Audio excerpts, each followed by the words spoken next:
my friend Ross ran ran a game of Mork Borg for me and my Atlanta friends, and something about it just like clicked with me, and especially once I got the physical book of it and saw how rules light it was and how immersive it felt, how much like when I read my character sheet, I just like, I love this. I want to make something that feels that I can just enjoy completely and have it be super art heavy. And so like the day after Ross ran that for me and my friends, I sculpted something again. And I sculpted this thing that's called the Warhound, which is, I wanted it to be darker. And most of my sculptures for Revelo are a little bit lighter. They're brighter colors. They're a little more fun and a little more whimsical.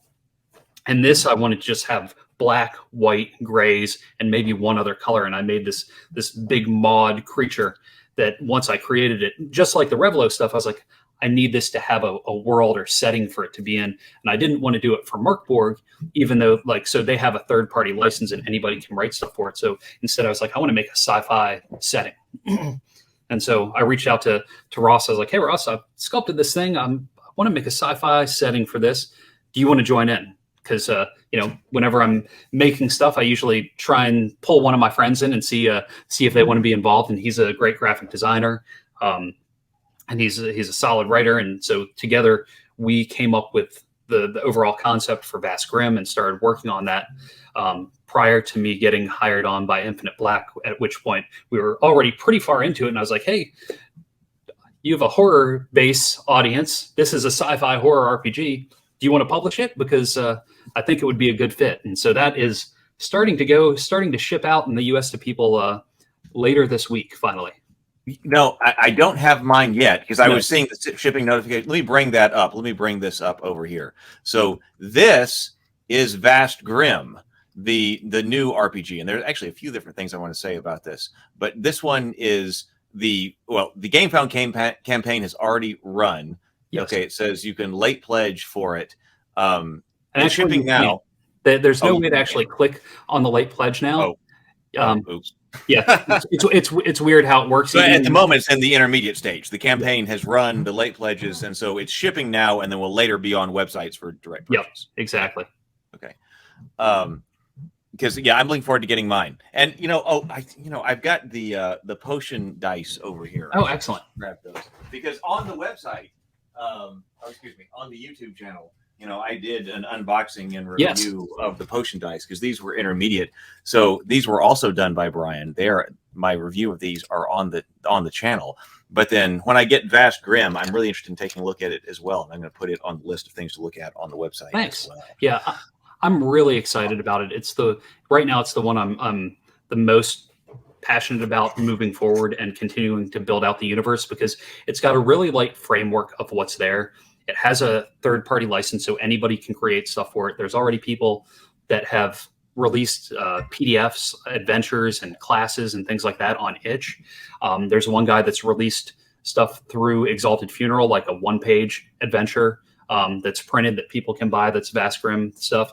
There's one of the GMs that ran games for it, then rewrote the adventures that she ran her players through as like fan fiction, releasing it in chapter format. So it's already getting, for only being out as PDFs, it's already starting to get a good solid group of folks behind it. So this is describe it as sci-fi horror? Yes. Okay. So this is a sci-fi horror game. And so why Mork Borg? Because I had not heard of Mork Borg. In fact, the first time I'd ever heard of it was when I got all the notifications that you were doing this. And so I've looked into it since then. But what is so great about Mork Borg? So when I opened the book, one, it's super rules light. You've got 4 stats.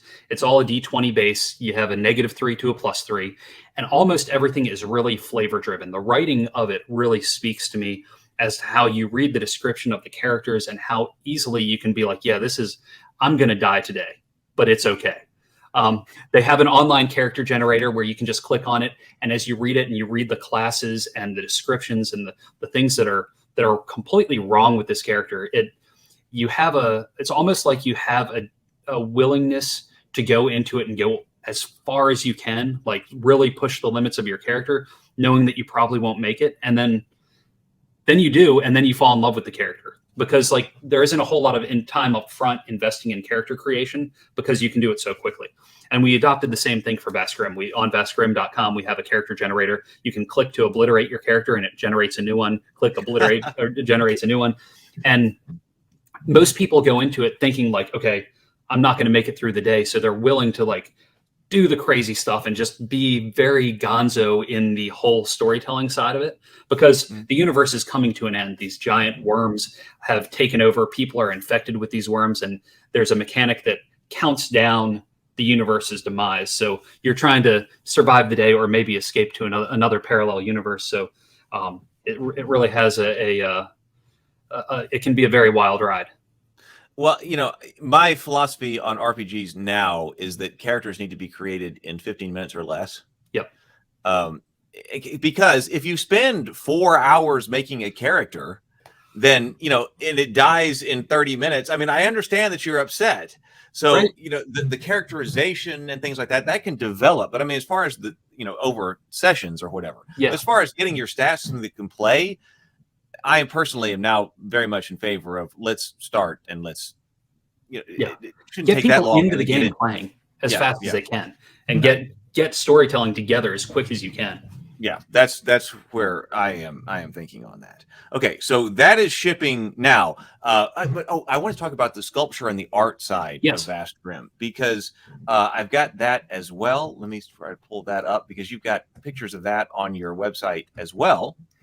Yes. And I thought this was also a fantastically interesting way to do art for RPGs that I had never seen before. So this is so the entire book is illustrated, as I understand it, as a combination of both physical and digital art. Yes. So there's a handful of artists involved in the book. There's my sculptures.